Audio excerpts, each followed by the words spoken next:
इब्तिदा है उस रब्बे जलील के बाबरकत नाम से जो दिलों के भेद खूब जानता है। देखते आंखों सुनते कानों, तारक अजीज और शबाना बशीर का सलाम। हसनैन, ये क्या मेरा नाम भी चेंज है? आपका नाम भी चेंज कैसे हो गया? वैसे नाम किसी का चेंज नहीं हुआ, लेकिन आज तारक अजीज साहब की 5वीं बरसी है और वो तारक अजीज जिसने हमें बोलना सिखाया, वो तारक अजीज जब हम रात को सोया करते थे तो नीलामगर देख के सोया करते थे। ये वो तारक अजीज है जिससे पूरे पाकिस्तान ने बहुत कुछ सीखा। एग्जैक्टली और आप में जिस तरह से बोल करना उनकी याद ताज़ा कर दी है। हर दिल अजीज, आपको पता है कि मेज़बान तारक अजीज 28 अप्रैल 1936 को जलंधर में पैदा हुए थे और रेडियो पाकिस्तान लाहौर से अपनी पेशा वराना ज़िंदगी का उन्होंने आगाज़ किया और फिर 40 साल तक वो PTV की प्रोग्राम नीलाम घर की मेज़बानी भी करते रहे।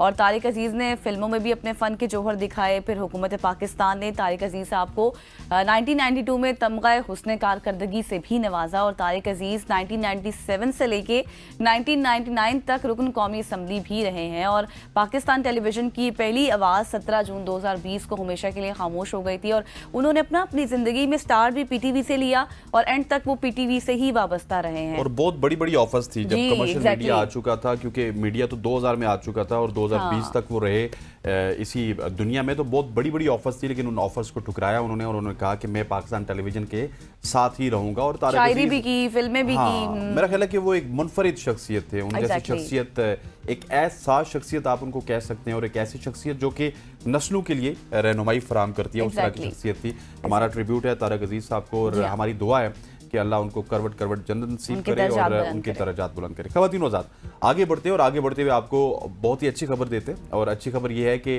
पाकिस्तान और ईरान के दरमियान जो रिश्ते हैं वो काफ़ी ज़्यादा बेहतर हो रहे हैं। और इसकी सबसे बड़ी मिसाल ईरानी पार्लियामेंट में पाकिस्तान तशक्कुर के नारे, यानी कि पाकिस्तान शुक्रिया के नारों से ईरानी पार्लियामेंट गूंज उठी है। ईरान की पार्लियामेंट में उस वक्त जज्बाती मंजर देखने में आया जब ईरानी सदर मसूद पशगियान की तकरीर के दौरान ऐवान पाकिस्तान के हक में नारों से गूंज उठा और उस ऐवान में पाकिस्तान के नारे बजाए गए और अरकीन पार्लियामेंट ने खड़े होकर पाकिस्तान के साथ यकजहती का इजहार किया और दोनों ममालिक के गहरे दोस्ताना ताल्लुकात का भरपूर मुजाहरा किया। ईरानी मीडिया पर वायरल होने वाली वीडियोज़ में वाज़े तौर पर देखा जा सकता है कि सदर की तकरीर के दौरान अरकान पार्लियामेंट ने इज्तिमाई तौर पर पाकिस्तान जिंदाबाद और पाकिस्तान तशक्कुर जैसे नारे लगाए। ये वाकया एक ऐसे वक्त में पेश आया जब हालिया दिनों में पाकिस्तान और ईरान के दरमियान सफारती सतह पर हमें नुमाया कुर्बत भी नजर आई। और कुछ रोज कबल पाकिस्तान के वजीर आजम शहबाज शरीफ और ईरानी सदर मसूद पशगियान के दरमियान टेलीफोनिक राब्ता भी हुआ था, जिसमें दोनों रहनुमाओं ने बाहमी ताउन, इलाकाई अमन और इस्तेहकाम पर जोर भी दिया। और वाज़ेह है कि पाकिस्तान ने इजराइल की जानिब से ईरान पर हमलों की शदीद मजम्मत भी की और रोज़ बरोज़ हमारी तरफ से मजम्मत में शिद्दत भी आ रही है। एग्जैक्टली अब आपने मजम्मत की बात की है तो कल भी जो 20 ममालिक हैं पाकिस्तान समेत, उनके वज़रा ख़ारजा ने एक इलामिया जारी किया और मज़े की बात है वो इस्लामाबाद से जारी हुआ, जिसमें सऊदीया भी शामिल है, यूनाइटेड किंगडम भी शामिल है। और इसी तरह से नवाज शरीफ की जैसे आपने बात की तो उनका कल एक ट्वीट भी आया जिसमें उन्होंने कहा कि हम ईरान के साथ थे और ईरान के साथ ही खड़े रहेंगे और इसमें कोई शक भी नहीं है। एग्जैक्टली बहुत पॉजिटिविटी है और जिस तरह से हम ईरान के साथ खड़े हैं मजीद उसको सपोर्ट भी करेंगे। आगे बढ़ते हैं और इसी रिलेटेड आपको खबर भी देती हूँ कि ताज़ा तरीन जो हमले इस वक्त हो रहे हैं, जहाँ पर इसराइल तबाह हो रहा है, तल अबीब तबाह हो रहा है, वहाँ पर ईरान में भी तबाही हो रही है। और ये एक फुटेज जो आप इस वक्त देख रहे हैं स्क्रीन पर, वो इसराइली अफवाज ने बराह रास्त ईरान के सरकारी TV चैनल्स की इमारत को निशाना बनाया और ये हमला उस वक्त हुआ जब चैनल TV पर बराह रास्त नशरियात जंग से रिलेटेड ही बात चल रही थी और कैमरे भी चल रहे थे, लाइट्स भी ऑन थे, सेम इसी तरह जिस तरह हम आपके सामने इस वक्त बैठे हैं, लाइट्स हैं, हम आपसे बराह रास्त मुखातिब है। और अचानक धमाकों की आवाज़ें बुलंद हुई, इमारत लरज उठी और स्टूडियो में भगदड़ सी मच गई। और ऐसी हंगामी सूरत हाल में हर कोई ज़ाहिर है अपनी जान बचाने की कोशिश करता है और जो खातून एंकर थी उन्होंने भी ऐसा ही किया। लेकिन चंद घंटे जैसे ही गुजरे, वो चंद लम्हे जो थे, लम्हों के लिए स्टूडियो से तो वो हट गई, लेकिन नशरियात जो है वो आर्थिक तौर पर उनको मुअत्तल करना पड़ा। लेकिन कहानी यहाँ ख़त्म नहीं होती। कुछ ही लम्हों के बाद वही खातून एंकर जो थोड़ी सी घबरा गई थी, वो निकल गई थी बाहर स्टूडियो से, उन्होंने वापस आई, अपनी नशरियात का दोबारा से आगाज़ किया। दुश्मन खामोश जिनको कराना चाहता था, पूरे हौसले और एतमाद के साथ वो वापस आई, वो दोबारा स्टूडियो में बैठी, कैमरे का सामना किया और नशरियात दोबारा शुरू की। ये महज एक, आप ये देखें कि एक खातून की वापसी नहीं थी बल्कि एक पैगाम था ना हम झुके हैं, ना हम रुके और ना हम रुकेंगे। तो ये पैगाम खातून ने दिया है वैसे। बिल्कुल ऐसे ही है, और ये पैगाम सिर्फ एक खातून नहीं दे रही, सबसे पहले तो उन खातून को शाबाश देनी चाहिए। ये पैगाम पूरी मुस्लिम उम्मा भी दे रही है और बिलखुसूस ईरान भी दे रहा है कि हम झुकेंगे नहीं। आप जितनी भी पाबंदियां लगा लें, हम अपना न्यूक्लियर प्रोग्राम भी जारी रखेंगे, हम इजराइल के साथ भी खरा जंगी कर सकते हैं, और हम पूरी दुनिया के साथ जिस तरह से हमारे ताल्लुकात ख़राब हैं वो कर सकते हैं, लेकिन हम अपने दिफा के ऊपर कोई कंप्रोमाइज़ नहीं करेंगे। और ये ईरान की जानिब से जो पैगाम है पूरी दुनिया को बड़ा वाज़ेह है। ख़वातीन वज़ात, ईरान और इजराइल की जंग तो जारी है, इस हवाले से आगे जाके बात भी करेंगे, लेकिन थोड़ा सा आगे बढ़ते हैं और पाकिस्तान के हवाले से भी काफ़ी अच्छी खबरें आ रही है। पाकिस्तानियों के लिए एक और एजाज़ है। गुजरावाला के सपूत नूर दस्तगीर भट्ट, जिनको आप हमारे प्रोग्राम में भी देखते रहते हैं, एक बार फिर तारीख उन्होंने रकम की और दूसरी बार वर्ल्ड स्ट्रांग मैन करार दिया गया उनको। दुनिया के सबसे मजबूत तरीन आदमी है वो। नूर दस्तगीर भट्ट ने वर्ल्ड स्ट्रांग मैन चैंपियनशिप में 2 गोल्ड मेडल जीत किए और नूर दस्तगीर भट्ट ने 1 गोल्ड मेडल तलवारबाजी में और दूसरा मजमूई गेम्स में हासिल किया। दिफाई चैंपियन नूर दस्तगीर ने इब्तदाई गेम्स में तमाम पॉइंट्स हासिल किए थे और वर्ल्ड स्ट्रांग मैन चैंपियनशिप दुनिया भर से इसमें एथलीट्स ने शिरकत की थी। गोल्ड मेडल जीतने पर नूर दस्तगीर भट्ट के घर में खुशी का समा है। मोमेंट ही ऐसा है ना। एग्जैक्टली, और दिफाई चैंपियन ने पूरे तमाम तरीके से मुकाबलों में हिस्सा लिया। गुज़िश्ता बरस भी अगर बात की जाए तो वहाँ पे भी नूर दस्तगीर भट्ट ने गोल्ड मेडल जीतकर टाइटल अपने नाम किया था। नूर दस्तगीर भट्ट को हम एक बार फिर से अपने प्लेटफॉर्म से बहुत बहुत मुबारकबाद देते हैं और आगे बढ़ते हैं। अब ज़ाहिरा आपने इस रिलेटेड स्टोरी शेयर की है तो मैं भी थोड़ी सी आप पीछे तो नहीं रह सकती। हाँ, मैं पीछे नहीं रह सकती। इंटरनेशनल क्रिकेट काउंसिल ने नए कवानीन की मंजूरी दे दी है, जिसके तहत वनडे मैच के इनिंग्स में 34 ओवर्स तक 2 बॉल्स इस्तेमाल होंगी और आईसीसी के कवानीन के मुताबिक 35वें से 50वें ओवर तक टीम एक ही बॉल इस्तेमाल करेगी, चेंज नहीं करेंगे, शायद ये है उनके रूल्स। और पूरी इनिंग्स के दौरान 2 बॉल्स इस्तेमाल करने का तरीकाकार ख़त्म कर दिया गया। और टेस्ट में कॉन्कशन के लिए अब आप ज़्यादा बेहतर बता सकते हैं कि ये क्या होता है। जब किसी को शायद लगती है तो उसका मुतबादल खिलाड़ी आ जाता है, तो खिलाड़ियों का नाम मैच से पहले देना होगा और जितने भी अल्टरनेट खिलाड़ी होंगे उनका नाम प्लेइंग रूल के साथ देना होगा। और मुतबादल खिलाड़ियों में batter, fast bowler, spinner, wicket keeper शामिल होंगे। और आपको ये भी पता हो कि वनडे में नए कवानीन का इतलाक 2 जुलाई, टेस्ट में 17 जून से होगा।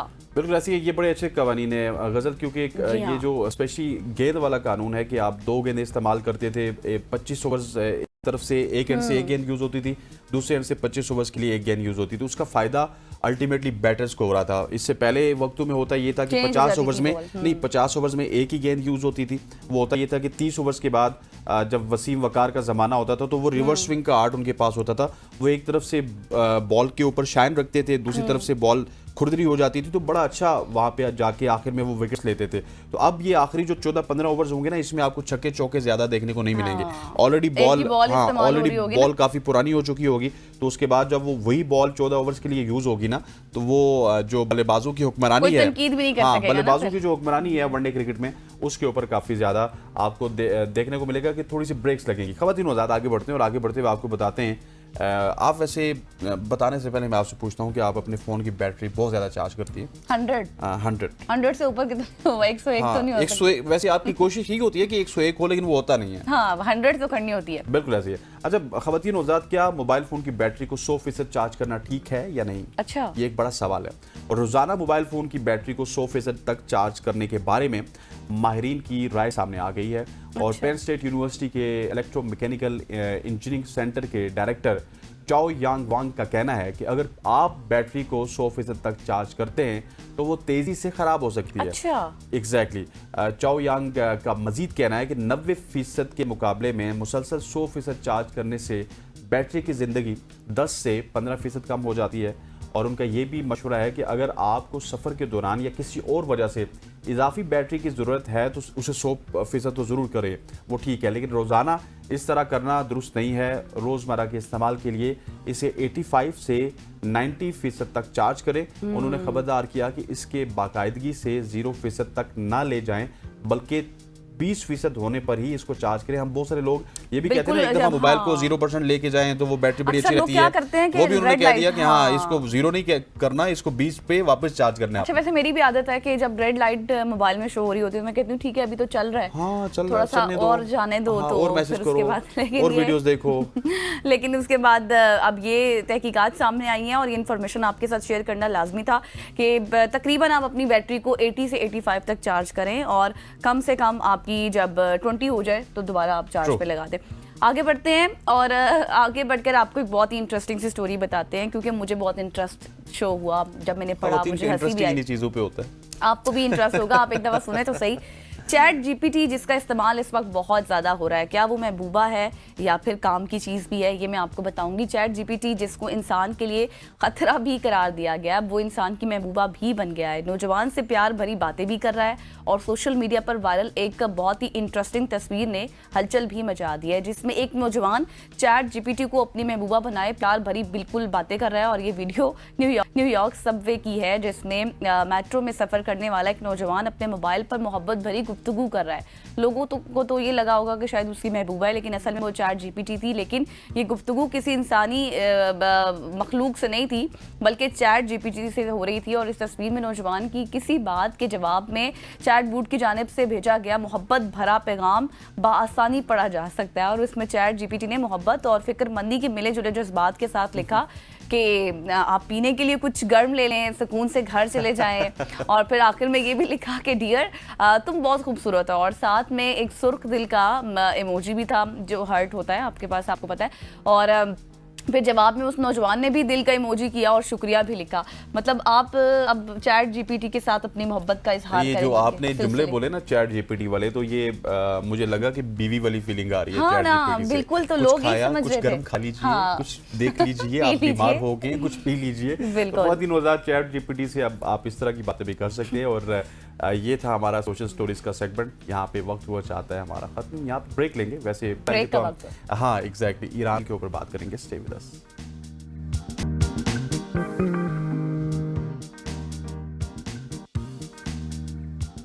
वेलकम बैक टू सुबह की सोच। ख़वातीन वज़ात, अब ईरान और इजराइल के हवाले से बात करेंगे। ईरान और इजराइल के दरमियान जारी कशीदगी अब खुली जंग में तब्दील हो चुकी है।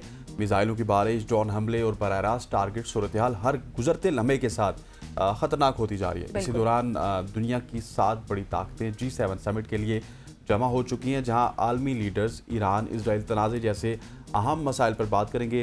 अगर अमेरिकन प्रेसिडेंट डोनाल्ड ट्रंप की बात की जाए तो उन्होंने भी इजलास के आगाज़ में कहा है कि ईरान इसराइल के साथ बढ़ते हुए तनाज़े को ख़त्म करने के लिए मुज़ाकरात करना चाहता है। आज के प्रोग्राम में हम बात करेंगे कि इसराइल और ईरान की ये जंग कहाँ तक जा सकती है। एग्जैक्टली और इसके साथ G7 का क्या किरदार है, इसके लिए बात करने के लिए हमें ज्वाइन कर चुके हैं एम्बेसडर जोहर सलीम साहब। सर, आपका बहुत शुक्रिया वक्त के लिए। सबसे पहले तो मुझे ये बताएं कि मजम्मत तो पाकिस्तान कर रहा है। कल भी वज़ीर ख़ारजा का पाकिस्तान समेत 20 कंट्रीज़ के उनका एक बयान, मुश्तरका बयान सामने आया है। लेकिन अगर हम G7 की बात करें तो ये G7 जितने भी ममालिक हैं, ये ईरान इसराइल तनाज़े को लेकर कितने संजीदा नज़र आते हैं आपको? जी, तनाज़ा जो है ज़ाहिर है ये तो डोमिनेट कर रहा है इस वक्त वर्ल्ड की डिप्लोमेसी को। तो G7 में भी ये तनाज़ा जो है इस वक्त, बल्कि तनाज़ा क्या है, तो जंग है एक। तो वहाँ पे भी बिल्कुल जो डिस्कशंस होंगी उसका बहुत बड़ा हिस्सा वो जो है वो इसके बारे में होगा। क्योंकि देखें G7 जो है नॉर्मली वो इकोनॉमिक इश्यूज पे ज़्यादा बात करते हैं, लेकिन जो कोई ऐसे इमिनेंट को पोलिटिकल इश्यूज हों इस पर भी वहाँ पे बात होती है। तो ये तो एक ऐसा मसला है कि पॉलिटिकल इशू तो है ही, जियो पॉलिटिकल इशू और बड़ा सीरियस जियो स्ट्रेटेजिक इशू है दुनिया का, लेकिन साथ ही साथ ये एक इकोनॉमिक इशू भी है। बिकॉज आपने देखा की कीमतें एकदम वो 50s में थी, 70s में आती हैं। और अगर ये तनाज़ा इस तरह ही रहा और अगर कोई ऐसे स्टेप्स ईरान ने ले लिए तो आगे उसकी रेंज ऑफ ऑप्शन में आते हैं। मिसाल के तौर पर अगर ईरान को ज़्यादा नुकसान इसी तरह पहुँचता रहा तो वो फिर अगर ईरान में जो है रिटेलिएशन में आके वहाँ जो आबी गुजरगाहें हैं, जिस तरह स्ट्रेट ऑफ हॉर्मुज़ है या अपनाए हॉर्मुज़ जो है उसको बंद करने की कोशिश की, तो उससे तो बड़े डेविस्टेटिंग किस्म के इफेक्ट होंगे ग्लोबल ट्रेड पे और ग्लोबल जो एनर्जी प्राइसेस है उसके ऊपर। तो इसलिए G7 जो है और G7 में जो मुल्क शामिल हैं, जाहिर है दुनिया की सबसे बड़ी जो इकॉनमीज हैं उनमें सबसे पावरफुल मुल्क भी दुनिया के हैं। तो और उन्हीं के बीच में ये मसला जो है, मैं इस बार कह चुका अपने कमेंट्स में कि ये जब मसला इवेंचुअली तो सफारती सतह पर ही हल होगा। इसके अभी से इतनी इंटेंस एक डिप्लोमेसी हो रही है, जो इवेंट्स हम देख रहे हैं इसराइल और ईरान के बीच में, तो उसमें अमेरिका को बहुत करीबी अहमियत है। बट साथ ही साथ चाइना का रोल बहुत ही अहम होगा। रशिया इस वक्त शामिल नहीं है वहाँ पे G7 में, लेकिन रशिया का रोल भी अहम होगा। जी। तो बाकी जो मगरबी ममालिक वहाँ पे हैं इस वक्त, यूके हैं, फ्रांस हैं, ये सारे परमानेंट मेंबर्स भी हैं यूएन सिक्योरिटी काउंसिल के इस वक्त। तो इसलिए वहाँ पे G7 में जो है मेजॉरिटी है P5 मेंबर्स की, वो भी उन्हीं में से है। तो इसलिए ये जो है इन सारे मुल्कों का रोल सफारती सतह पे अगर ये मसला हल होना है तो वो तो फिर इन्हीं की मुशावरत से और इन्हीं की जो आपस में जो गुफ्तशुनीद है, और उसमें इजराइल जाहिर है वो अमेरिका के उस साइड पे जो है उनके आपस में स्ट्रेटेजिक अलायंस है। दूसरी तरफ जो ईरान है उसका रशिया और चाइना के साथ एक स्ट्रेटेजिक आप अलायंस कह लो, एक स्ट्रेटेजिक अंडरस्टैंडिंग है। बिल्कुल ऐसी। अच्छा जोर साहब, एक आज सुबह ट्वीट भी आया डोनाल्ड ट्रंप की जानिब से, और जिन्होंने बड़ा हैरानगी का इजहार किया, बल्कि उन्होंने कहा इट्स शेमफुल कि ईरान अपने जौहरी जो हथियार हैं उनसे पीछे नहीं हट रहा और हम उसको पीछे हटा के ही रहेंगे। सो इस तरह की बातें अमेरिकन प्रेसिडेंट की जानिब से करना, फिर दूसरी जानिब से इजराइल का ईरान के ऊपर पै दर पे हमले करना, सो वही वो चौधरी के साथ जो बख्शू होता है वो वाला किरदार कहीं अदा नहीं कर रहा है इजराइल के, किसी तरह से प्रेशराइज किया जाए ईरान को? देखिए इसराइल तो उनकी तो हकल मकदूर कोशिश है। एक तो अमेरिका की मदद के बगैर ये हो नहीं सकता था, तो एक उनकी अमेरिका के साथ उनकी कोऑर्डिनेशन हमेशा होती है, और ये एक मुश्तरका मकसद है अमेरिका का और इसराइल का कि जो इनकी न्यूक्लियर सलाहियत है ईरान को उसको जो है इंश्योर किया जाए, प्रिवेंट किया जाए कि वो कहीं उनकी एक मिलिट्री सलाहियत में ना बदल जाए, उनकी जो जौहरी हथियारों में जो है ना उनकी कैपेबिलिटी वहाँ पे उस साइड पे ना निकल जाए। तो वो तो एक मुश्तरका मकसद है दोनों का। इस वक्त इसराइल की कोशिश है कि कोई ऐसे हालात पैदा करें कि अमेरिका डायरेक्टली जो है ना इस वॉर में शामिल हो जाए। उसकी कई वजूहत हैं, क्योंकि इसराइल की खैर कैपेसिटी का जो है देखें सोफिस्टिकेटेड क्लीन वेपन्स हैं उनके पास, उनकी एयरफोर्स में F-35 हैं, F-15 हैं, F-16 हैं, उनकी जो एयर डिफेंस है उसमें आयरन डोम है, डेविड स्लिंग है, एरो 3 मिसाइल्स हैं, सबसे सोफिस्टिकेटेड है दुनिया के। लेकिन कुछ ऐसी सलाहियतें हैं जो उनके पास नहीं है। मिसाल के तौर पे B-2 बॉम्बर्स जो अमेरिका के पास हैं, जो बंकर बस्टर्स जो है ना वो बड़े बॉम्ब सकते हैं जो 7 मीटर तक की गहराई पे जाके और जमीन दोज को, ऐसी जो न्यूक्लियर इंस्टॉलेशन हैं जो ईरान की हैं बहुत ज्यादा, उसको तबाह कर सकते हैं। इसलिए उनको जरूरत है कि अमेरिका इस जंग में डायरेक्ट कूदे। अब ये नेटेंस का जो देखिए 2 जगह पे ईरान की ज्यादा जो है ना एनरिच्ड यूरेनियम करने की जो सलाहियत है, इंस्टॉलेशन हैं नेटेंस में और फोर्डो में। तो इसमें जो है ना अपने नेटेंस में भी कुछ जो हैं वो बहुत ज्यादा गहराई पे हैं, और इसी तरह फोर्डो में भी जो है वो काफी गहराई पे जमीन दोज जो बनी है सारी। तो जब तक अमेरिका उसमें डायरेक्टली नहीं आता और वो अपने वो वाले B-2 बॉम्बर्स यूज नहीं करता, तो उस वक्त तक वो उसको इतना डैमेज नहीं कर सकते जितना उसको करना चाहते हैं। और फिर साथ जाहिर है कि अभी इस वक्त जिस तरह उनको एक मिसाइल की बारिश का सामना है ईरान की तरफ से, जिसमें से खैर 90% तो वो रोक लेते हैं क्योंकि उनका जो 3 लेयर डिफेंस है, लेकिन वो 10% जो उसमें से पेनिट्रेट करते हैं वो भी खासा उनको नुकसान पहुंचा रहे हैं। तो अमेरिका के बीच में आ जाए तो वो बिल्कुल बैलेंस बहुत ही ज्यादा टिल्ट हो जाएगा फिर दूसरी साइड पे, क्योंकि अमेरिका की तो देखिए उनके जिस तक के एयरक्राफ्ट कैरियर। तो जौहर साहब आप क्या समझते हैं, जिस तरह से आप दुरुस्त फरमा रहे हैं कि ज़ाहिर है अमेरिका की सपोर्ट के बगैर तो ये सब कुछ नहीं हो सकता, तो जो ईरान और अमेरिका की जो न्यूक्लियर डील्स चल रही थी इस सारी सूरत हाल के बाद उसको कितना बड़ा खतरा है, आप क्या समझते हैं? वो एक अलग बात है कि उसमें कोई बड़ा ब्रेक थ्रू तो नहीं हुआ था, लेकिन फिर भी देखिए वो तो एक कोऑर्डिनेटेड स्ट्रेटजी जो थी ना, बेसिकली 2 महीने का जो टाइम दिया था प्रेसिडेंट ट्रंप ने, तो उसी देखिए जब और ये अटैक हुआ है तो प्रेसिडेंट ट्रंप ने कहा कि जी देखें ये 61st डे पे हुआ है, यानी कि 2 महीने का टाइम है एग्जैक्टली उसको गुजरने के बाद ये हुआ अटैक। अब वो जो मुज़ाकरात चल रहे थे कि आप राउंड्स देखिए, इस शो में अमेरिका कह रहा था कि जी आप 3.5% तक यूरेनियम को एनरिच कर सकते हैं। ये वही शरह है जो कि 2015 के JCPOA में जो joint comprehensive plan of action था, जो मुआहदा हुआ था यूरोपियन यूनियन और अमेरिका और ईरान के बीच में बहुत सालों की मेहनत के बाद, उसमें भी ईरान को इसी की यही लिमिट दी गई थी। अच्छा अमेरिका भी शुरू में देने को तैयार था, लेकिन बाद के राउंड में अमेरिका ने एकदम चेंज कर लिया अपना नुक्ता नजर।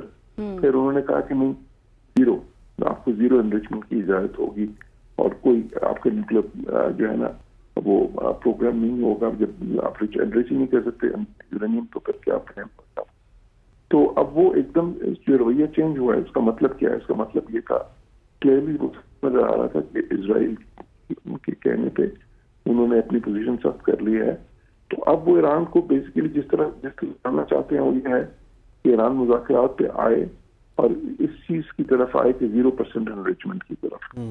तो ईरान नेचुरली इस पर नहीं मान रहा है इस वक्त तक। तो अनलेस के ईरान को इतना ज्यादा डैमेज कर दें, इतनी ज्यादा डेवस्टेशन कर दें कि वो मजबूर हो जाए जो है ना, तो ईरानी वैसे तो नहीं मानेंगे कभी भी इसको। बिल्कुल जाहिर है इतने सालों से उन्होंने अपनी पोजीशन रखी है कि हम इसकी बिल्कुल ऐसी। और जोर साहब ये भी आपको देखना होगा कि ईरान काफ़ी मतलब रेजिलियंट कौम भी है, रेजिलियंस का मुजाहरा भी कर रहे हैं।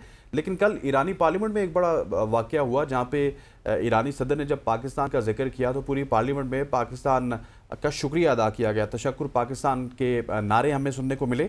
सो ये क्या सिर्फ मजम्मत की हद तक पाकिस्तान उनके साथ है या फिर बैकडोर पे पाकिस्तान ने उनको कुछ यकीन दहानियाँ भी करवाई हैं कि हमें ईरान की तरफ से बहुत पॉजिटिव वाइब्स आ रही हैं?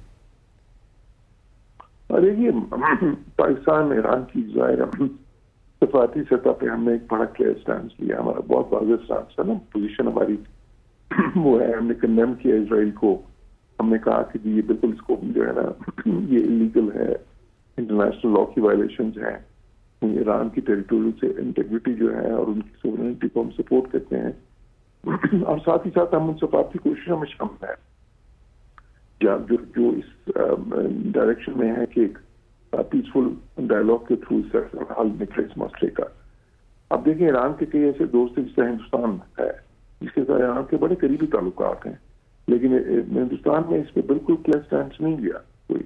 उन्होंने एक न्यूट्रल सा स्टैंड लिया है। बहुत सी जगहों पे वो ईरान ने साफ देखा कि किस तरह इसराइल वो इंडिया जो है पीछे हट गया बिल्कुल।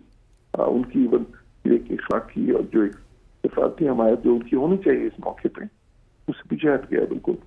तो वो फिर उनको एहसास हुआ कि इस वक्त जो है ना, जिसको हम दोस्त समझते थे और भी कई मुल्क है, उन्होंने भी और भी बहुत से मुल्क हैं, कईयों का मैं नाम नहीं लेना चाहता, क्योंकि इसराइल को एक्टिवली हेल्प कर रहे हैं इस वक्त मशरिक़ वस्ता में। तो ईरान ये सब देख रहा है जाहिर है। तो उसमें पाकिस्तान की पोजीशन जो उनसी है वो कंसिस्टेंट है। 20 साल पहले भी हमारी इस इशू पे है, वही आज भी है।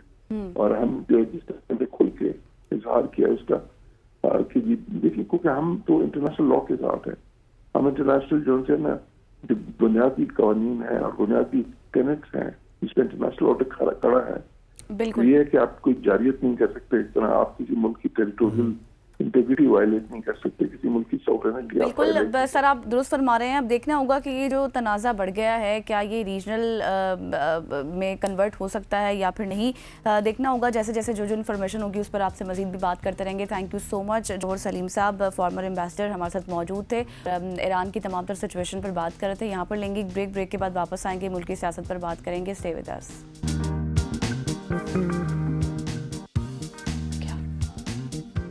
Welcome back after the break. और अब हम बात करेंगे बहुत ही इंटरेस्टिंग सेगमेंट के हवाले से, जिसमें आपको पता है कि तार हो या फिर लोहा हो, आम लोगों के लिए सिर्फ एक चीज़ है, हम जैसे लोगों के लिए, क्योंकि हम तो इसको एक तार ही समझते हैं। लेकिन वायर स्कल्पचर एक मुनफरिद फ़न है जिसमें धात की बारीक तारों को इस्तेमाल करके मुजस्मे भी बनाए जाते हैं। और ये फ़न सदियों पुराना है। कदीम मिस्र और यूरोप के कांसी और लोहे के आप ये कहें कि अदवार का है, उस वक्त से शुरू हुआ और आज के जदीद फ़नकारों तक पहुँच चुका है। और जिसमें एक फ़नकार का ताल्लुक पाकिस्तान से है, एक ऐसा नौजवान जिसने लोहे की बारीक तारों से ऐसी खूबसूरत चीज़ें बनाई हैं कि देखने वाले दंग रह जाते हैं। और ना कोई महंगा सामान है, ना कोई बड़ी वर्कशॉप है, सिर्फ जज्बा, मेहनत और तख्लीक का जुनून है। हम उन्हीं से बात कर लेते हैं। बिल्कुल ऐसे आए बात करते हैं। हमारे साथ मौजूद हैं अली हसन साहब। Ali, thank you so much for joining us. सबसे पहले तो अस्सलाम वालेकुम। वालेकुम अस्सलाम। अच्छा अली, सबसे पहले अगर जिस तरह गजल ने बोला कि ये आर्ट की बात की उन्होंने, हम तो इसको तार ही समझते हैं। हाँ, तार समझते हैं। सारे लोग डिजिटल की तरफ जा रहे हैं, तो आपने ये वायर आर्ट का इंतखाब किस तरह से किया? जी, बेसिकली आर्ट जो है बहुत सारे मीडियम्स में किया जाता है, उसकी बहुत सारी फॉर्म्स होती हैं। उसमें ब्रशेस से लेकर पेंसिल से लेकर बहुत सारे टूल्स यूज़ होते हैं, बहुत सारे मीडियम होते हैं। क्ले हो गया, रेजन हो गया, बहुत सारे मटेरियल्स हैं। तो यू नो जो हैंड वर्क होता है वो हमेशा अप्रिशिएट किया जाता है उसको। और ये एक ऐसी चीज़ है कि जो कभी भी एक्सटिंक्ट नहीं होगी, जितना मर्जी टेक्नोलॉजी इम्प्रोवाइज्ड हो जाए, इम्प्रूव हो जाए, लेकिन ये चीज़ जो है ना हमेशा बाकी रहने वाली है। That's what I feel as an अच्छा अली, आर्टिस्ट। हमने हमेशा से जैसे हम बात करें ना कि तारों को फालतू ही समझा है, कोई छोटी सी तार बच जाती है किसी चीज़ से तो उसको हम फेंकने की तरफ ज़्यादा तवज्जो करते हैं। तो आपने क्या, आपको शुरू से ये शौक था कि आप तारों से काम करें, या फिर आपका कोई माइंड सेट था कि नहीं मुझे इस चीज़ में आगे बढ़ना है? सबसे पहले तो अगर मैं वायर मीडियम के बारे में अगर मैं बताऊं तो बेसिकली मैंने वायर को चूज़ नहीं किया, वायर ने मुझे चूज़ किया। वो इस तरह से कि मैं पहले भी बहुत सारे जो है ना डिफरेंट किस्म के मटेरियल्स के साथ जो है प्रैक्टिस कर रहा था। तो मेरा ऑब्जेक्टिव हमेशा से ये रहा है कि मैं अपने काम से ना पाकिस्तान को इंटरनेशनली रिप्रेजेंट करूं। तो ये एक ऐसा मीडियम था जिसकी पूरे वर्ल्ड के अंदर जो है इतना ज़्यादा इसके ऊपर फोकस नहीं है और इतना ज़्यादा काम नहीं किया जा रहा है इसके ऊपर, और स्पेशली इन पाकिस्तान इस पर बहुत ज़्यादा फोकस नहीं है। और मुझे तो बहुत ही कम, यानी कि पर्सनल मेरी जो रिसर्च है उसके मुताबिक वायर एक ऐसा मीडियम है जिस पे कोई भी काम नहीं कर रहा इतने हायर स्केल के ऊपर। तो मुझे ये लगा कि पाकिस्तान की तरफ से इसके अंदर वायर मीडियम के अंदर रिप्रेजेंटेशन होनी चाहिए। तो फिर मैंने इसके ऊपर काम किया। बहुत ज़्यादा डिफ़िकल्ट था शुरू में, क्योंकि I am a self taught artist. मैं किसी इंस्टीट्यूट या किसी भी जो है ऑर्गेनाइजेशन या किसी भी टीचर से स्टडीड वो जो है वो स्किल्स ये मैंने नहीं सीखी। तो सेल्फ टॉट स्किल्स हैं, तो बहुत मुश्किल था शुरू में कि इसको हैंडल कैसे करना है।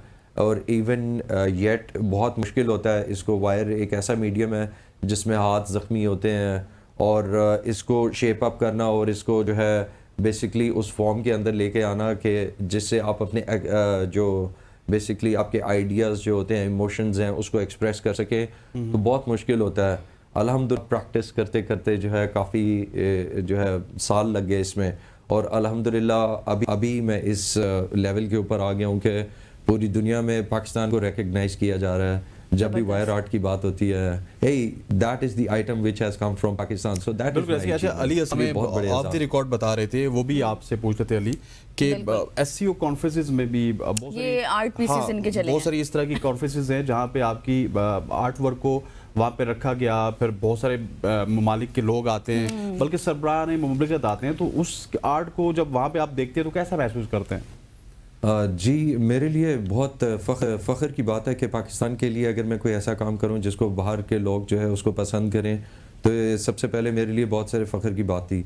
और कुछ ऐसे ट्रेडिशंस थे जिनको फॉलो किया जाता था, एक ही सीम और एक ही थीम के ऊपर जो है वो बहुत सारी मल्टीपल चीज़ें हमें देखने को मिल रही थी। तो I always try to do something different initiative, जो ऐसी चीज़ जो कि पहले नहीं हो रही, तो उसको हमेशा से मेरी ये कोशिश रही है और उसमें पाकिस्तान को रिप्रेजेंट किया। और सबसे बड़ा तो मैं शुक्रिया अल्लाह का अदा करना चाहूँगा कि जिसने मुझे ये जो है क्रिएटिविटी अता की, और अल्हम्दुलिल्लाह इसमें प्रैक्टिस करके और इसमें बहुत ज़्यादा स्ट्रगल करके मैं इस मुकाम पर पहुँच गया हूँ। तो I guess the biggest achievement that I. अच्छा अली, इस वक्त हमारे पास बहुत से ये पीसेस पड़े हुए भी हैं जो अली हमें दिखा रहे हैं। आप बताएंगे कि कौन सा जो पीस है उसमें आपको कितना टाइम लगा बनाने में, कितनी आपको मेहनत लगी, और कौन सा फेवरेट भी है आपका? जी बिल्कुल।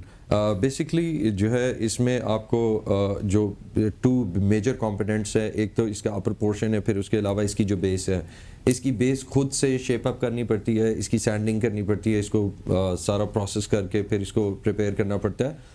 और बेसिक कॉन्सेप्ट जो इसके वायर के ट्री का, जो वो हर जो डिफरेंट किस्म का जो ट्री होता है, और ऐसे ट्रीज़ जिनको जो हमारा नेशनल एसेट हैं और जो कि वुड पाकिस्तान से जो है पूरी दुनिया के अंदर जाती है, उन ट्रीज़ को जो है रिप्रेजेंट करना और इसके अंदर इमोशंस डालना और इसको फॉर्म करना इटसेल्फ जो है बहुत ज़्यादा दैट इज वेरी अमेजिंग। लेकिन एक क्वेश्चन तो अली हम ये भी करेंगे कि वायर से काम करना वैसे ही मुश्किल होता है और हाथ भी जख्मी हो जाते हैं, जैसे कि आपने खुद कहा कि हाथ जख्मी हो जाते हैं। सो कितना ज़्यादा डेंजरस होता है हाथों के लिए, और फिर साथ वक्त कितना लगता है, क्योंकि काफ़ी ज़्यादा चीज़ों का आपको ख्याल रखना पड़ेगा इसमें। जी बेसिकली जो है since it is a matter of creativity, तो आपको सबसे पहले तो मुश्किल पार्ट ये होता है कि आपको सोचना पड़ता है कि आपने क्या क्रिएट करना है, और आपके माइंड में कौन सी चीज़ है कि जो उसको यानी कि फर्स्ट लेवल से लेकर एग्जीक्यूशन लेवल तक, जब आपका जो है कोई भी प्रोजेक्ट है वो रेडी हो जाता है, तो उस तक जो आपको एफर्ट्स करनी होती हैं उनके लिए आपको पहले प्रिपेयर होना पड़ता है।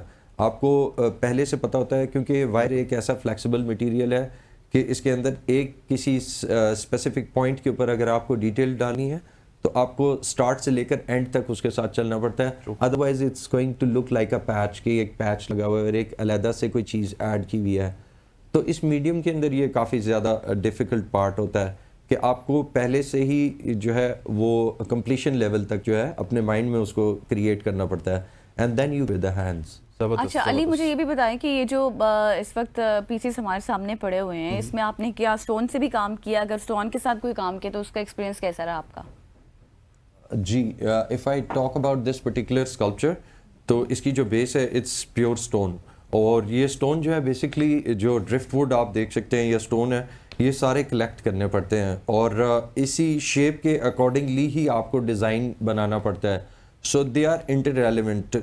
जो ये वाला जो है ऊपर वाला जो पोर्शन है और नीचे वाला जो इसका पोर्शन है वो एक के साथ कॉम्प्लीमेंट करेंगे, देन जो है एक तो ये अट्रैक्टिव लगेगा और दूसरा ये है कि बेसिकली समटाइम्स ऐसा होता है कि आपने देखा होगा कि समटाइम्स ऐसा होता है कि हम शर्ट के साथ बटन्स मैच करते हैं और इस तरह से मैचिंग की चीज़ें जो है हम वो चूज़ करते हैं। तो इसमें ये होता है कि बेस जो है समटाइम्स चूज़ करती है कि आपने इसके ऊपर क्या बनाना है, और समटाइम्स जो है वो आपका ऊपर वाला स्कल्पचर जो है वो डिमांड करता है कि उसकी बेस किस किस्म की होनी चाहिए। तो इसलिए इनको दोनों को जो है आपस में मर्ज करना और अप्रोप्रिएट जिसको कहते हैं कि वो चीज़ को चूज़ करना इटसेल्फ इज़ एन आर्ट। तो ये कलेक्टिव आइटम्स होते हैं, खुद से ही कलेक्ट करता हूँ। अच्छा अली, इनकी खूबसूरती में ना इनकी जो कलरिंग है दैट इज़ वेरी इंपॉर्टेंट। सो मैं आपसे क्वेश्चन ये करूंगा कि कलरिंग किस तरह से पहले से इनके ऊपर हुई होती है या उसके बाद आप इनके ऊपर कलर करते हैं, या फिर गज़ल ने जो सवाल किया कि कुछ कलर वाली तारें भी होती हैं? बेसिकली ये कलर्ड वायर हैं जिनके साथ इनको बनाया गया है। अच्छा। और इसमें जो सबसे खूबसूरत बात यह है कि पहले जो है मटेरियल्स जो है ना उनको सोर्स करना एक बहुत बड़ा चैलेंज था। तो I am very happy to say कि ये जो हमारी ये गोल्डन वायर है ये भी और ये जो कॉपर वायर है ये भी दोनों वायर्स ऐसी हैं कि जो पाकिस्तान में मैन्युफैक्चर हो रही हैं।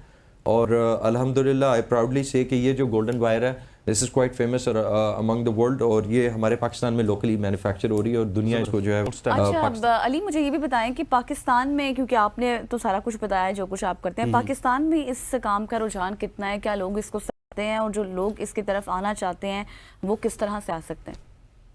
जी, बेसिकली ऐसा है कि बहुत जब आप कोई चीज़ नई स्टार्ट करते हैं तो आप अपने आप को अंडर एस्टिमेट कर रहे होते हैं, और मेरे साथ भी ऐसा हुआ कि मुझे नहीं पता था कि ये इस काम के अंदर मैं कितना ज़्यादा सक्सेसफुल हूँगा और किस लेवल तक इसको लेके जाऊँगा।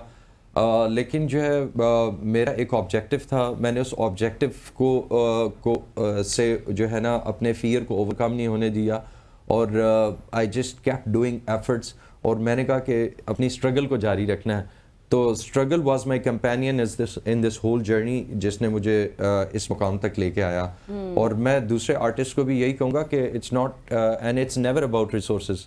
And if I tell you something very interesting, that the first sculpture that I ever created was मैंने ये वायर जो है बेसिकली जो है एक शॉप से गुजर रहा था और वहाँ पर मैंने एक स्क्रैप वायर देखी, और वो स्क्रैप वायर मैंने वहाँ से उठाई, और उस स्क्रैप वायर से मेरा जो पहला स्कल्पचर था वो इतना ज़्यादा अट्रैक्टिव था कि मुझे लोगों की तरफ से अप्रिसिएशन आना शुरू हुई। मैं आपको एक और सवाल आता हूँ, आपके आर्ट के हवाले से बहुत सारी बात हो चुकी, लेकिन कुछ आर्ट्स ऐसे होते हैं उस आर्ट के साथ आपको जज्बाती वाबस्तगी भी होती है। तो कभी फनपारा बनाया कि जिसको बनाते हुए आप जज्बाती हो गए हो, फिर बना के उसको देखने में आप जज्बात का इजहार कर रहे हो? जी, basically in 2022 I created the world's biggest human wire sculpture. दुनिया का सबसे बड़ा ह्यूमन वायर स्कल्पचर था, विच वाज वेरी चैलेंजिंग, और उसके पास और उस टाइम पे मेरे पास रिसोर्सेज भी नहीं थे। तो उसको बनाने के लिए वाकई में वो वाली सिचुएशन आ गई थी कि I was about to cry कि ये मैंने क्या स्टार्ट किया और कब। लेकिन जब मैं उसको रिजल्ट को देखता था तो वो दैट मेड मी हैप्पी। वो हाथ तो रुलाते थे, लेकिन जो दिल था उसको देख के जो सेटिस्फैक्शन थी तो वो बहुत ज़्यादा इंकरेजिंग थी। तो उसने जो है इस मेरे प्रोजेक्ट को जब बन गया और लोगों ने उसको इतना ज़्यादा लाइक किया, तो मेरे लिए एक अगेन बहुत बड़े एजाज़ की बात थी। और उसको जब प्रोजेक्ट किया गया, and I would like to say my special thanks to the media and you people those who are supporting me to I mean spread my voice over the world, कि इसको जो है बेसिकली रिप्रेजेंट किया गया nationally internationally, और लोगों ने जिस तरह से इसको अप्रिशिएट किया, आई गेस कि वो भी उसको मैं वर्ड्स में एक्सप्लेन नहीं कर सकता कि वो खुशी और वो एक सेक्शन थी उसका। बिल्कुल ऐसे। सही। Thank you so much Ali आए, और अली ने आपको आके एक और हुनर वायर का बताया, काम बताया। वायर का काम बताया। एक तो आर्ट होता है ना जो आप भी आज कलम से करेंगे। करते हैं, मैं भी थोड़ी कोशिश करूंगी मुश्किल अगर है हो गया वैसे, तो। हाँ, क्योंकि अली के हाथ भी अली के हाथ तो जख्मी जख्मी भी होते हैं, लेकिन उनके हाथ में कमाल भी है। यहाँ पे वक्त हो जाता है एक शॉर्ट सी कमर्शियल ब्रेक का। ब्रेक लेते हैं, वापस आते हैं। स्टे विद अस।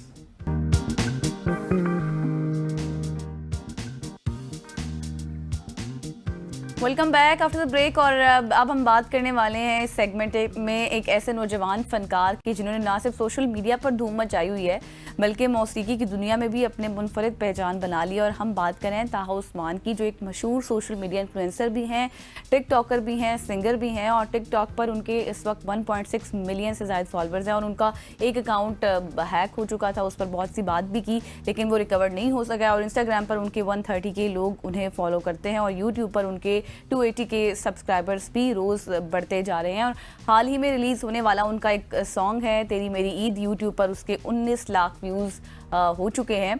और मदाहों की मोहब्बत और ये सफ़र ना रुकने का नाम ले रहा है। उनसे जानते हैं कि उनका किस तरह से एक्सपीरियंस रहा है, उनकी फीलिंग्स कैसी हैं। बिल्कुल ऐसे। सबसे पहले तो आपको खुश वेलकम आमदीद करते हैं, मुबारकबाद। ये इन्होंने इस तरह की आपकी वो कराई कि मुबारकबाद देने का दिल कर रहा था। आपको 10 साल से हम देख रहे हैं, पूरा पाकिस्तान देख रहा है। 10 साल से? मतलब जब आप 10 साल के थे, जब मैं 10 साल जब आप 10 साल के थे, जब मैं 10 तो अभी आप माशाल्लाह से बड़े हो गए हैं। जी जी। उस वक्त की फीलिंग्स में और अभी की फीलिंग्स में कोई फर्क आया? अब जब 10 साल का था तब तो जाहिर सी बात है, एक बंदा एक मेंटली भी उस तरह एक बिल्कुल उस टाइम तो बिल्कुल ही इंसान बच्चा होता है, तो तब की फीलिंग्स में आपकी फीलिंग्स में काफ़ी फ़र्क है। लाइक तब सोच और थी, अब सोच और है। हाँ जी, तब सोच थी खेलना खेलना, अब सोच है काम काम। वाह वाह वाह। अच्छा, अब ताहा आप स्टडीज़ भी करते हैं? जी, मैं स्टडी भी साथ साथ कर रहा हूँ, मैं कर रहा हूँ स्टडी तो नहीं। तो फिर कैसे बैलेंस करते हैं, क्योंकि आप मौसीकी भी करते हैं, टिकटॉकर भी स्टडीज हैं। कहाँ पे कर रहे हैं? स्कूल का नाम तो पूछे ना। स्कूल का नाम भी बताएं ना, और सारा कुछ। स्टडी में सही पूछे तो मैं प्राइवेट कर रहा हूँ, मेरा गवर्नमेंट के साथ है, गवर्नमेंट के साथ मैं प्राइवेट कर रहा हूँ। जो मेरा पेपर होता है तो मैं कोई भी स्कूल जो उनका होता है वो सिलेक्ट करते हैं, रोल नंबर बता के मैं उधर पेपर। जबरदस्त। ये मतलब कि फुल टाइम टिकटॉकर हैं, पार्ट टाइम स्टूडेंट हैं। सही सही सही। करते कराते ये एमएस भी कर जाएंगे। जी हाँ। और वैसे आपने ये क्यों नहीं सोचा कि मुझे रेगुलर करना चाहिए स्टडीज? मैंने स्टडी अच्छा, अब ये है ना, जब मैं एक इंसान जब सोशल मीडिया की इस तरफ आ जाता है ना, तो फिर वो लाइक स्टडी फिर उस तरह उसको टाइम नहीं दे पाता, उस तरह फोकस कर नहीं पाता।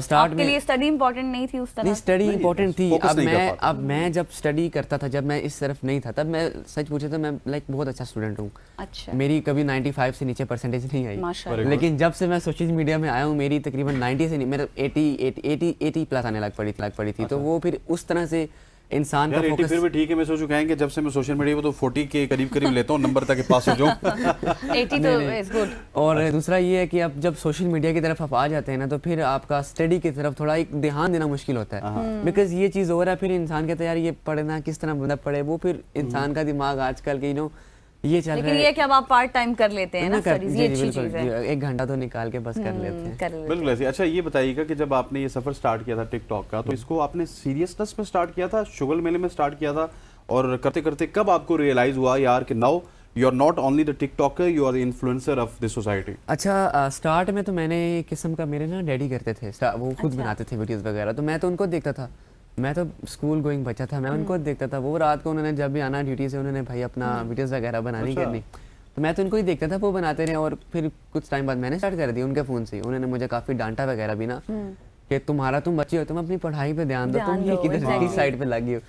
तो मैंने फिर कुछ भी कह नहीं सकता, मैं फिर चुप करके आ गया। और कुछ दिन बाद मैं दोबारा कुछ टाइम रोक के ना, मैं दोबारा फिर दिल करता था यार ये क्या करे, एक होता ना अंदर इंसान के होती है क्यूरियोसिटी होती है। तो वो फिर मैंने स्टार्ट कर दी बनानी, और उन्होंने दोबारा देखी, और उन्होंने जब देखी नेक्स्ट वीडियोस, वो कुछ अच्छी वीडियोस मैंने बनाई थी। अच्छा। वो मेरा कोई लग गया, सब लग गया, अच्छी कुछ एक्टिंग अच्छी थी। उन्होंने कहा कि तुम तो अच्छी एक्टिंग करते हो। तो चलो तुम बनाया करो ना। तो फिर बाद में डैडी ने सपोर्ट किया जी, या नहीं? उन्होंने तब से मुझे सपोर्ट करना शुरू कर दिया, अच्छा। क्योंकि जब से उन्हें पता चला ना कि मेरा बेटा जो है वो एक्टिंग अच्छी कर रहा है, तब से वो उन्होंने छोड़ दिया और उन्होंने अच्छा। मुझे सपोर्ट करना शुरू और कर डैडी दिया। के कितने फॉलोअर्स थे?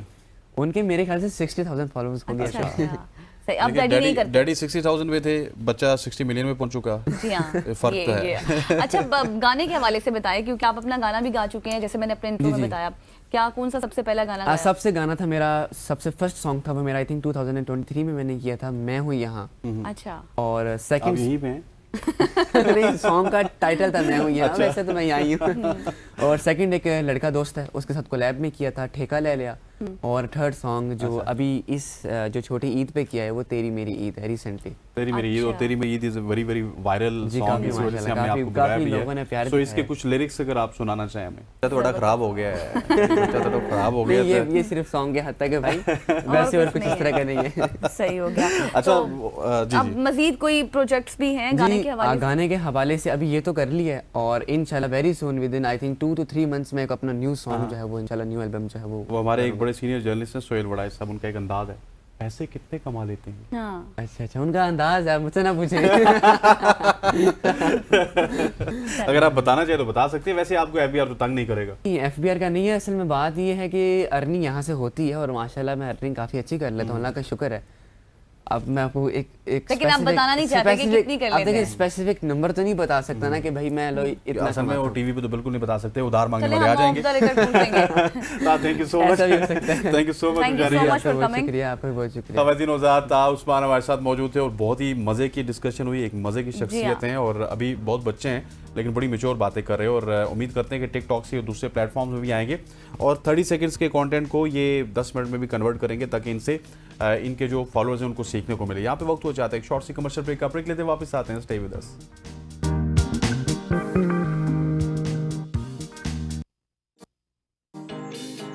मैं खवातीन आज़ाद जाते जाते गज़ल ने आपको कहा था कि हम सियासत पे बात करेंगे, लेकिन हम सियासत पे बात नहीं करेंगे, हम क्रिकेट पे बात करेंगे। सियासत पे बहुत सारी बातें हो चुकी हैं, इससे पहले हम ईरान और इजराइल के ऊपर बात कर चुके हैं, लेकिन जो हमने स्टोरी शेयर की थी उसके हवाले से बात करेंगे, क्योंकि अब क्रिकेट के रूल्स तब्दील हो रहे हैं।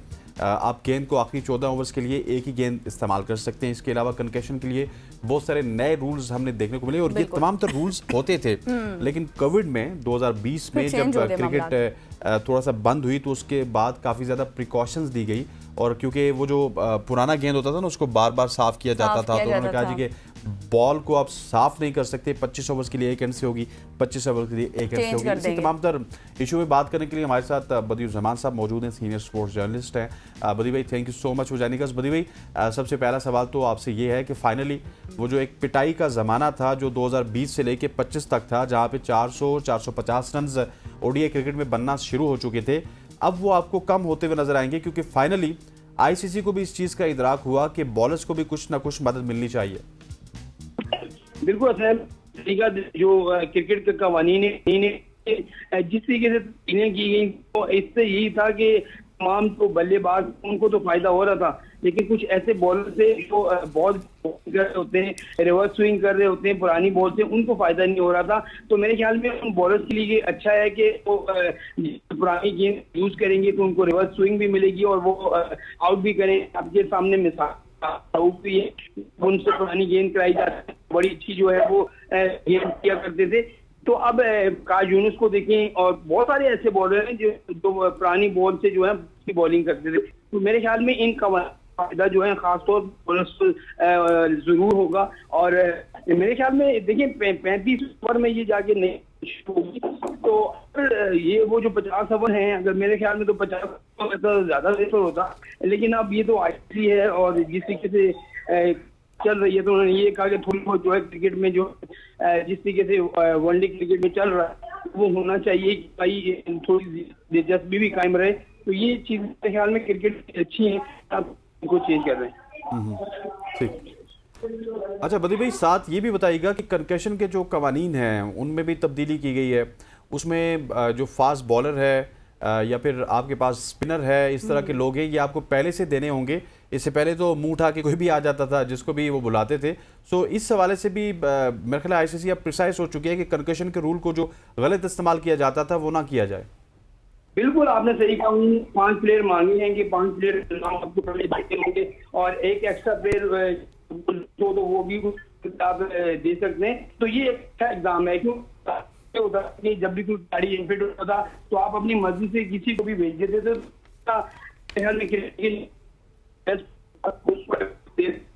तो आप बिल्कुल एक बल्लेबाज है और इससे अच्छा ठीक, सही। थैंक यू सो मच बदी भाई, आप हमारे साथ मौजूद थे और जो नए रूल्स आए हैं उस रिलेटेड मजीद एक्सप्लेन कर रहे थे कि कितने ये बेटर हो सकते हैं, क्या कुछ बेहतरी आ सकती है।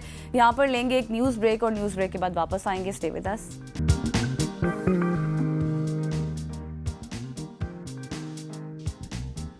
वेलकम बैक खवातीन औजार। प्रोग्राम के आखिरी हिस्से में हम बात करेंगे एक ऐसी शख्सियत के हवाले से जिन्होंने ना सिर्फ स्टाइल में, फैशन में एक अपनी पहचान बनाई, बल्कि इनको हाल ही में इनकी मेहनत की वजह से, इनके हुनर की वजह से मिस्टर पाकिस्तान 2025 का ताज भी अपने सर सजाया गया। क्योंकि इससे पहले हमने मिस पाकिस्तान को बुला लिया था अपने प्रोग्राम में, तो हमने चाहा कि मिस्टर पाकिस्तान को भी बुलाया जाए और उनसे भी गपशप लगाई जाए। बिल्कुल। और हमें आज इन स्टूडियो ज्वाइन कर चुके हैं हसन अब्दुल्ला साहब, बहुत शुक्रिया आपके वक्त के लिए। हसन, सबसे पहले तो मुझे दिल की बात बताएं, जब आपको मिस्टर पाकिस्तान बनाया गया कैसी फीलिंग्स थी? It was nice. It was a little change in my life because usually I've always been at the back of the camera. तो एकदम से front पे आया हूँ तो थोड़ा सा obviously big change है life का. But ये कि it's nice, it's going well.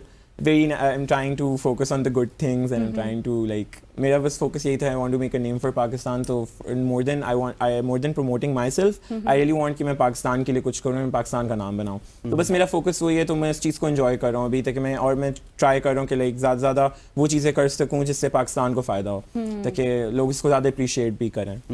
और ये बताइएगा कि आपका भी प्रोसेस उसी तरह था, आपने ऑनलाइन अप्लाई किया, उसके बाद आपकी सिलेक्शन हुई, या ये कोई डिफरेंट प्रोसेस था? Process are almost somewhat the same, but ये कि कहते हैं I'm also an influencer. मैं पहले influencing भी करता रहा हूँ and I've been in the fashion and media industry since the past 4 years. माशाल्लाह मैंने celebrities को भी style किया, I was in fashion stylist, मेरी अपनी PR कंपनी भी है, फिर I also have my own brand. I'm wearing my own brand actually. अच्छा। तो yeah, तो बस ये कि मेरा थोड़ा सा मतलब process somewhat same ही था, इसी तरह अप्लाई ही करना होता है, but ये कि उन्होंने उनका कॉल आ गया था, they were like we have selected you, तो बस वो आपको चूज करते हैं, they're like a lot of applicants, but वो फिर they just ask a few questions and then they choose you on the basis of that. तो somewhat process सबका सेम ही होता है. सही।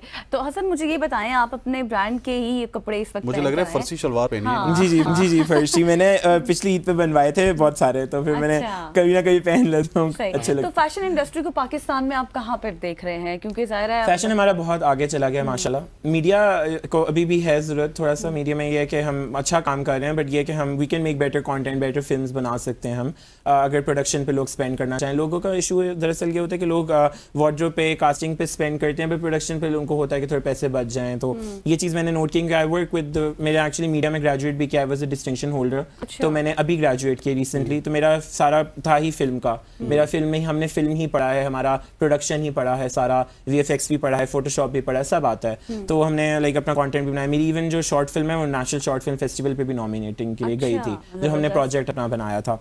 तो ये कि मैंने ये चीज़ नोट की है कि हमारा फैशन तो बहुत एडवांस है माशाल्लाह. फैशन के बच्चे भी, इवन जो नई जनरेशन आ रही है, इवन जो ये है PIF जो है, और ये जितने कहते हैं NCA में बच्चे हैं, TUC में है, मतलब इनको बहुत क्रिएटिव है माशाल्लाह.